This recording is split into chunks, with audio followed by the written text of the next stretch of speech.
market gap problems, but that's the minimum you would spend to get the flywheel working, to get the market working, really working, where you could, back off and let it go. You could spend as much as 600 million, right?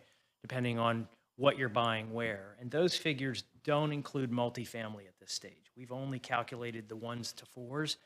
Those figures do not include curb cuts. They don't include infrastructure. They don't include tree canopy. They don't include parks. They don't include amenities. They don't include any commercial work, any retail work. This is strictly the 1 to 4s, right?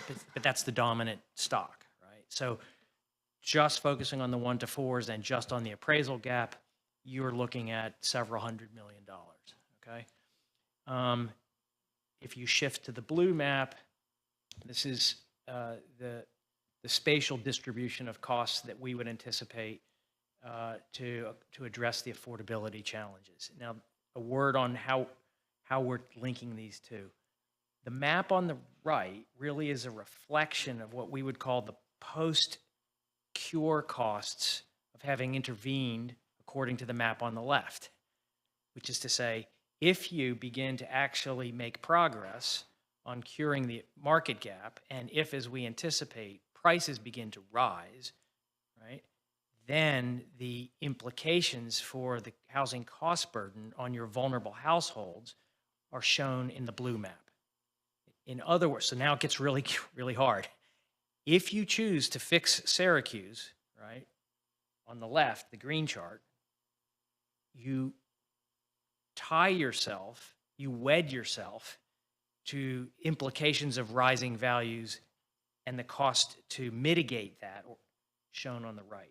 When you add that together, that's where you're pretty quickly in that north of $1 billion, right? So there's lots of ways, depending on what geographies you're working in, how you're prioritizing it, what your rollout sequence is, that's how you can end up with a number of recombinant conclusions, but that's where we're going here, right? And so this is quite mindful of a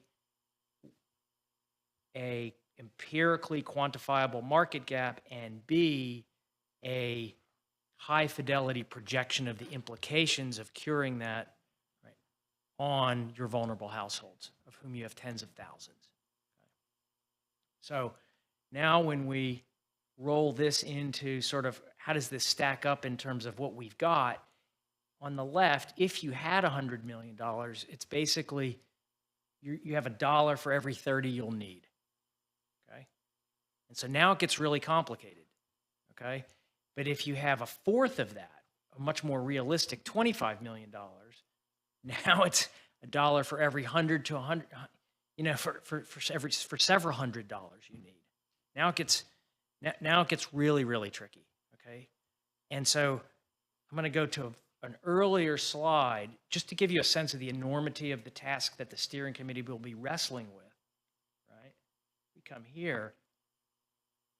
Probably the most important thing we can convey about this map is that while this is a snapshot, this is a highly dynamic, fluid map.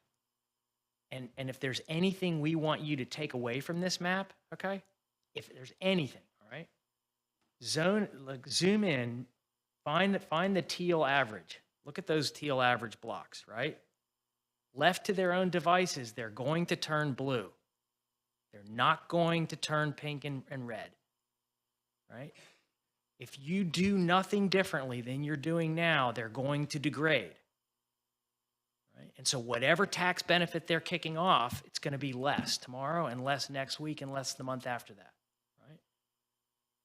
right? That's the great vulnerability of this soft market challenge. So that's a considerable geography is already at risk, okay? And so where you begin to allocate these dollars and the reasoning that you're allocating it, what is it you're trying to do where becomes really critical, okay? So we'll pause in a second. I want to just make a personal note. I was thinking about the arc of my own career, and I was remembering a meeting I was at a long time ago. I had to look back at my notes to myself, and I found a meeting I attended in Atlanta the first week of May in 1991. It was a subcommittee of the American Bankers Association meeting I was at. And it was 2 weeks after Rodney King got beaten. And we were at this meeting, and National Co-op Bank, which has just recently been chartered, right, is getting ready to present its array of affordable housing products. Right? CRA is only 15 years old. It's, we're still in the infancy. And a friend of mine, she was the chief lending officer at National Co-op Bank, came out, and I want you to so think of a big hotel. It was a big hotel ballroom, 250 folks, lots of these big round tables. And you have 250 bankers out there, right, conservative bankers, and they're all in black suits and white shirts. And out walks the chief lending officer for National Co-op Bank in a painted-on red dress and red heels. And she says, I'm here to talk about affordable housing finance products from the National Co-op Bank. Right? And she's festive, and she says, well, the best way to understand it is that you can have me cheap or you can have me easy, but you can't have both. And she got everybody's attention, right away. And then we drilled down into what she meant, which was that the credit requirements and the capacity requirements for the lending, right, were such that you couldn't have cheap money and you couldn't have an easy money. You could have cheap money and you could have easy money, but you couldn't have both at the same time. And I thought of that because you're very much in this same predicament right now with this soft market in a soft region, right? Which is that you can't have a positive outcome in your neighborhood revitalization work, right? You can have it, but not also a positive outcome in the affordable housing ambitions. You can have a positive outcome in your affordable housing ambitions, but you can't also have a positive outcome in improved neighborhood conditions unless you spend an awful lot of money, and unless you're awfully, awfully strategic about where you do what and why. That's essentially the work that we're going to be partnering with the steering committee on, is figuring out how to get this Rubik's Cube, right, to meet these twin ambitions, right? I should pause there and say the best thing that you can do for us at this stage is to either, both ask us questions, but give us your advice and counsel. So we've got 4 to 6 months of work. We're doing your work. We need your advice to tell us, right, what your priorities are, what this community's priorities are, and how what we need to be mindful of to serve you best. So I should pause there, and if you could let us know, that would be great. I did have one question. I was going to ask, not the advice part, but just for Michelle, the where do we want and why?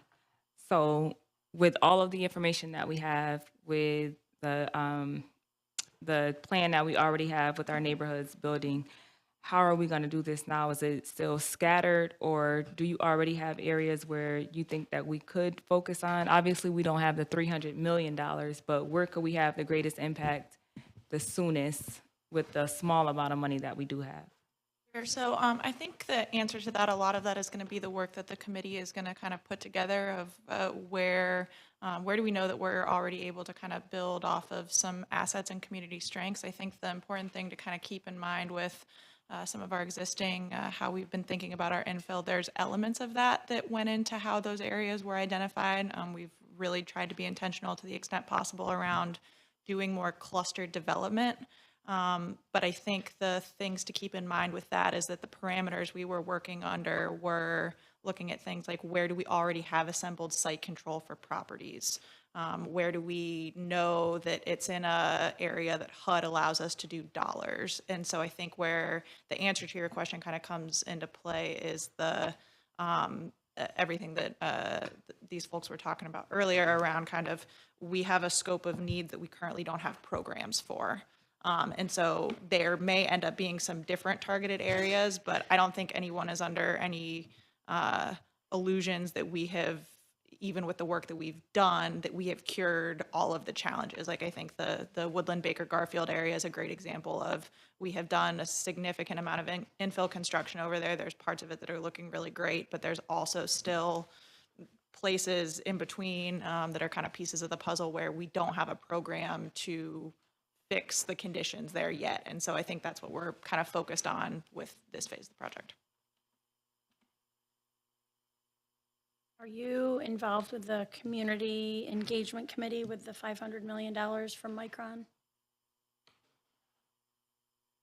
Deputy Mayor?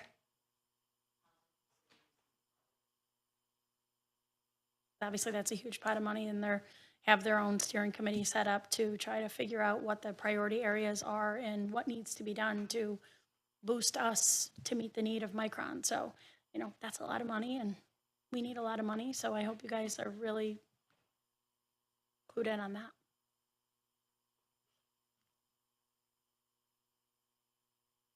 So your strategy somewhat different, and it's all predicated on like what Michelle talked about as far as land acquisition.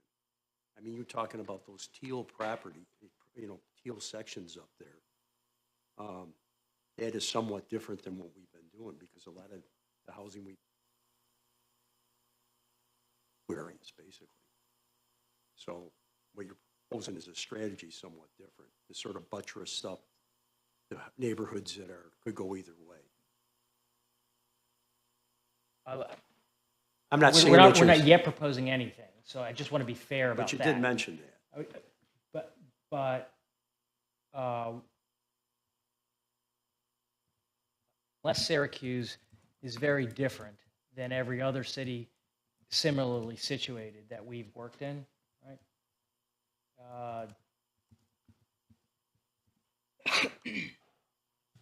Capacity to turn around the most distressed areas using the funds that most cities tend to use and the strategies they tend to use will actually not result in fundamental change when you have a soft city in a soft region. You could just light the money on fire. So should the focus be on the till areas right now? I think, is that what you're asking, Councilor Basically, Hogan? well, it's somewhat, I mean, it's all predicated on the money, and I think our key is going to be, obviously, what he's mentioned, the strategy. Where are we going to spend the money to have the most impact? And obviously, somewhat in agreement with you on the teal properties. But I know the administration is also looking at, and they've talked to me about how, from some funding sources, where we might do the same template that Berlin, where we have a public entity that sort of funds housing. I think there's a couple things. So I guess that's where the conversation around kind of trade-offs comes into play, right? So we could do any number of different things, but we can't do all the things at the same time. So I think there's pieces of that. I think there's going to need to be, to your point, not necessarily that the public developer model is best suited for what we need here in Syracuse right now at this exact time, based on what the market conditions are. There's going to have to be a variety of new tools that we're going to have to introduce. We're going to have to be cognizant. That is going to come with some flexible financing. Right, and we got to be cognizant there's a political end to this governmental stuff, because if we focus on certain neighborhoods, other neighborhoods will be asking about, what about our decisions to make. Yep. We'll be looking actually to the council, for the council to communicate to us what your priorities are. And this is within the next 3 to 6 months, because we won't be here. So the people that need to be in the room, not even in the room right now. It'll be an ongoing process. Okay. I'll be here because I'm Well, yeah, always Hogan here. will be here. Yeah. Madam President Yeah. will be here. Yeah.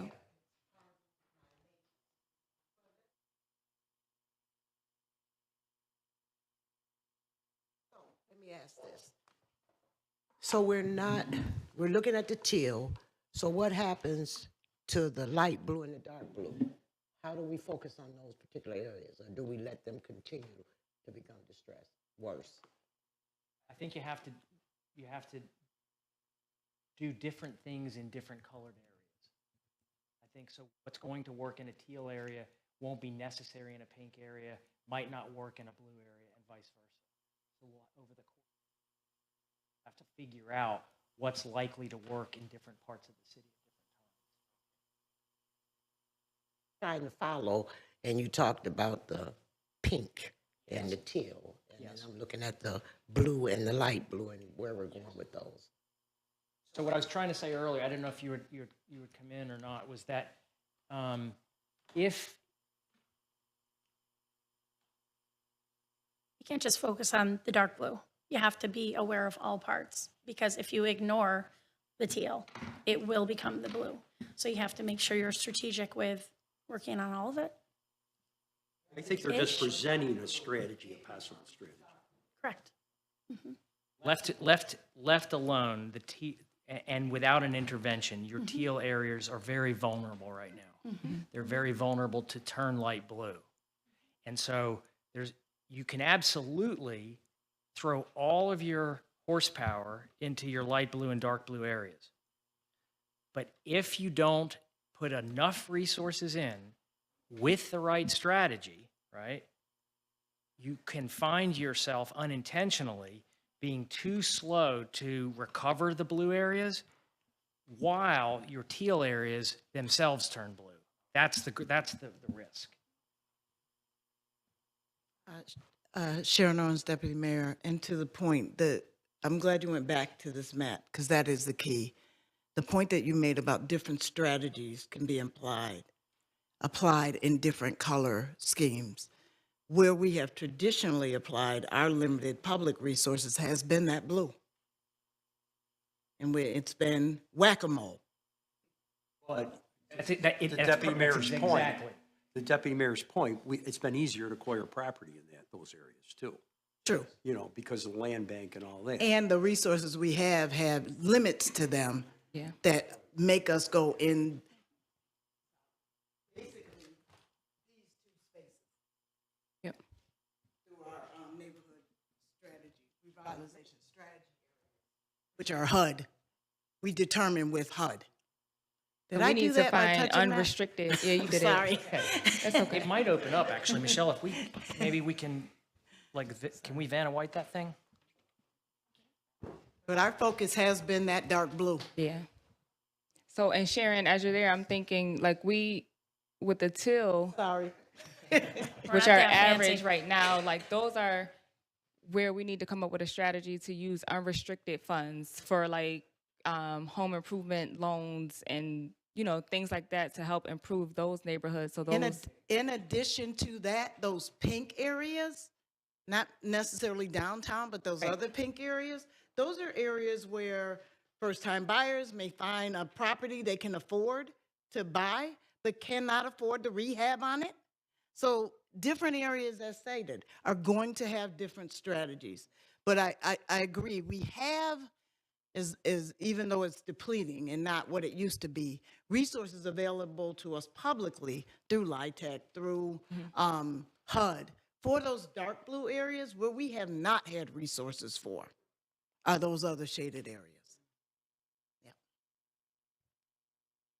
Are there other strategies that can help with this other than housing? And the one that comes to mind is transportation. So if you ran BRT lines down certain corridors, you would presumably drive additional investment interest potentially, as well as reduce cost burdens on residents that may, maybe they got a car now and they would have transportation, and that would help with affordability. Is that something we should think about? And are there other things like that where you can address these problems without directly putting it into housing? You absolutely want to have a toolkit that's going to speak to infrastructure. There's no question about it.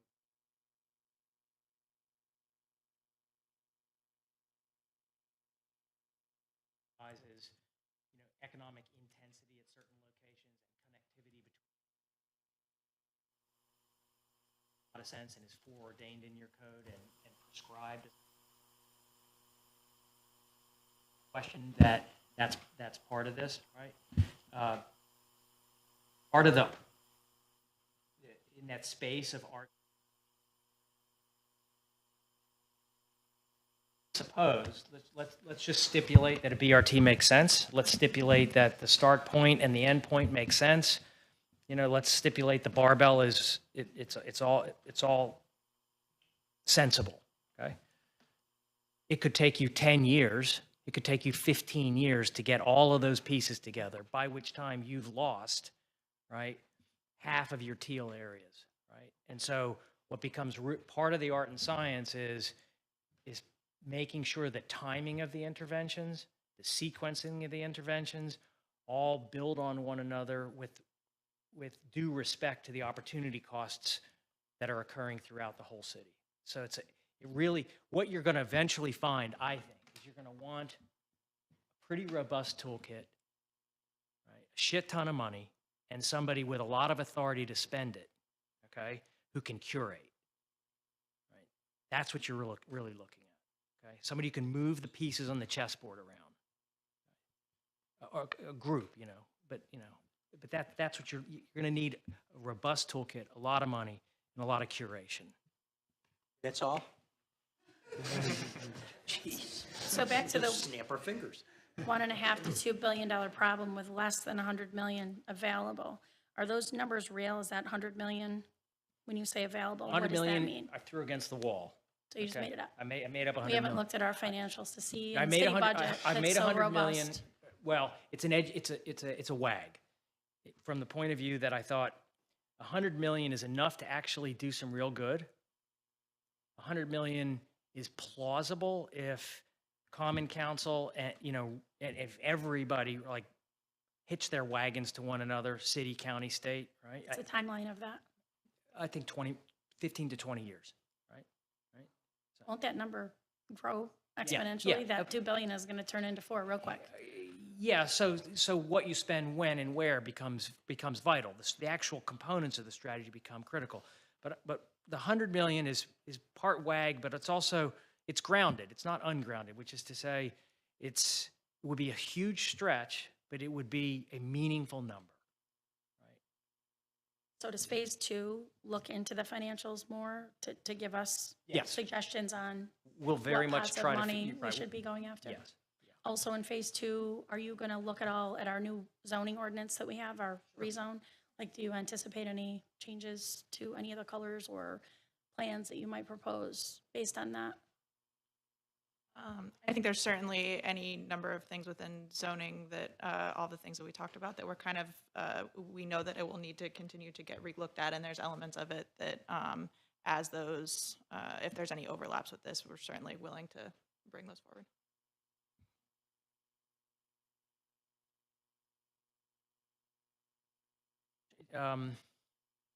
My colleagues will always flinch when I have anecdotes because I've only have 33.5 decades of them, but I have a good one, and it's an important one, which is Alexandria, Virginia, and Arlington, Virginia put together a BRT package, right? And built the entire infrastructure for it, or Alexandria built its side of it, right? And at the 2 outs, bottom of the ninth, Arlington pulled up and said, we don't want to actually be the receiving end of it. So after 15 years of infrastructure and financing and the works, they don't have actually a place to go. So all of which is to say, right, you really want to be mindful of how long it takes and then how these pieces have to get put together, right? So yes, connectivity and transportation and infrastructure are vital. They operate on different timelines, right? And so just sequencing and orchestrating becomes pretty critical.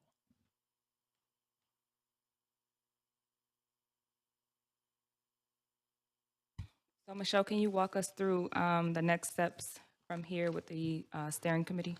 Sure, yeah, so the first meeting of the steering committee is going to be tomorrow, like we talked about, so that group's going to meet. And you've already chosen everybody? Yep. Okay. Yep. We will also, in addition to the steering committee, so I think part of the reason for kind of multifaceted strategy, there will still be many opportunities for the general public to, as the work is progressing, to weigh in, attend open houses, things of that nature. But I think the thought was it would be kind of the dual pronged strategy of understanding kind of the nuances and some of the trade-off discussions that we're having. You know, it's something that's a lot more conducive to that in-depth kind of, we're talking like 5 meetings of about 3 hours each over the next 5 months. So. And then I think we'll be looking to come back to, again, I think the idea would be for us to report back to the council kind of at the midway point when we have a first draft of the study, and then obviously again as the project's wrapping up. In the second phase, this is the final phase, or will there be another one? We're leaving. We will come away from this with enough to have kind of an implementable strategy, right? So, Okay. Okay. Did you have anything else? You good? All right. Well, if no further questions, thank you guys. Appreciate it. Counselor.